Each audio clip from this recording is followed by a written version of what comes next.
السلام عليكم daawade ku soo dhawow xalqadii afraad iyo shanaad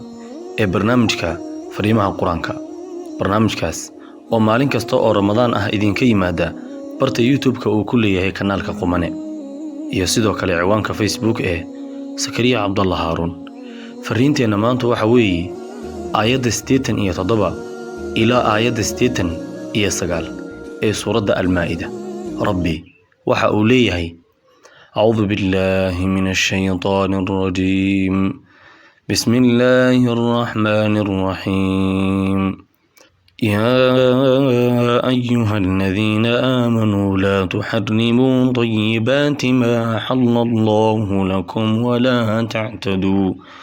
إن الله لا يحب المعتدين وكلوا مما رزقكم الله حلالا طيبا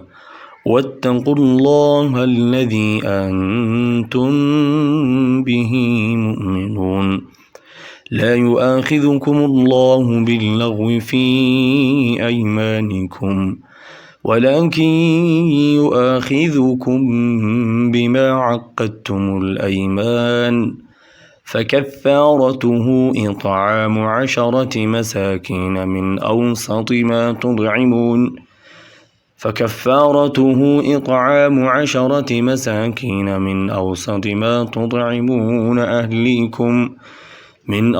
ما تطعمون أهليكم أو كسوتهم أو تحرير رقبة فمن لم يجد فصيام 3 أيام ذلك كفارة أيمانكم إذا حلفتم واحفظوا أيمانكم كذلك يبين الله لكم آياته لعلكم تشكرون كوا حق رميو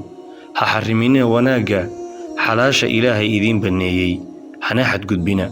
إلهي مجعلا كوا حد قد بي وحنا كعنا وحو إذن كقوديي إلهي إساقو أو حلال في عنه كانت دور صدى إلهي أو kaad rumayseen ilaahay idiin ma qabto ardan la'aaneed waxa uu idiin qabtaa dhaarta aad u qasadaan dhaartaas kafaara gudkeeduna waxa weeye in la quudiyo 10 miskiin laguna quudiyo dhexdhexaadka waxa aad ku quudisaan ehelkiina ama in aad arratirtaan oo aad siisaan wax ay xidhaan ama qof adoon ah oo aad xoreysaan cidii aan intaas helinna waxa ay soomayaan 3 maalmood taas ayaana kafaara gudka dhaartiina marka aad dhaarataan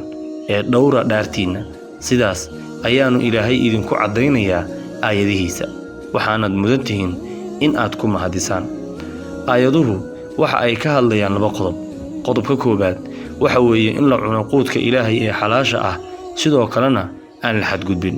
waxyaabaha wanaagsan ee uu Allah xalaaleeyayna aan xaaraantimayn wixii xukun